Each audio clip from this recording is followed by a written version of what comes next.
Okay, here we are, Matthew Russell Lee, Inner City Press, here in Foley Square, Southern District of New York Courthouse. Today, April 1st. There'll be no April 1st jokes in this vlog. We just don't have time for that, but we might do some online. But today we're covering the Nadine Menendez trial. Again, we're back on the beat because today is a big day. Today they have Gurbir Grewal, the former New Jersey, then SEC. Now I think he's with a private firm. Anyway, he testified against Bob Menendez. He'll be testifying against Nadine. And then the big one, El Kahuna, Jose Uribe, the cooperator. There was a letter this morning by her lawyer saying that the fact that he pled guilty and cooperated shouldn't be used against her.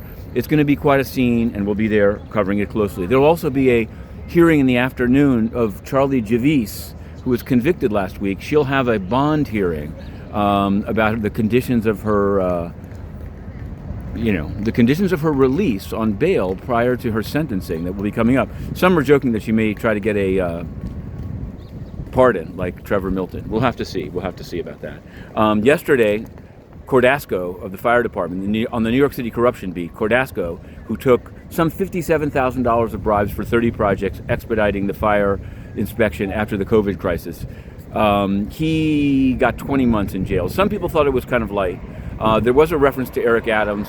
His lawyer said, Cordasco's lawyer said that the mayor being so vocal about giving preferential treatment to fire made everyone complacent. Sort of tried to blame it on Eric Adams.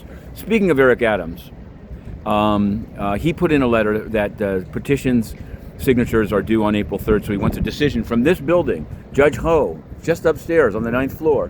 He wants a decision soon, I guess before April 3rd. We'll see. And just now we covered a press conference under the municipal building. Behind me there, there's a subway stop, right in front of the subway stop, actually, not under. Well, sort of, it was in sort of a tunnel of it.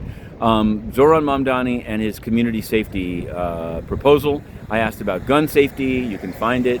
It was a live stream on Inner City Press. Now, on the UN beat, as we noted, Elise Stefanik will not be the UN ambassador. She's going to remain in her district for the vote count down in D.C.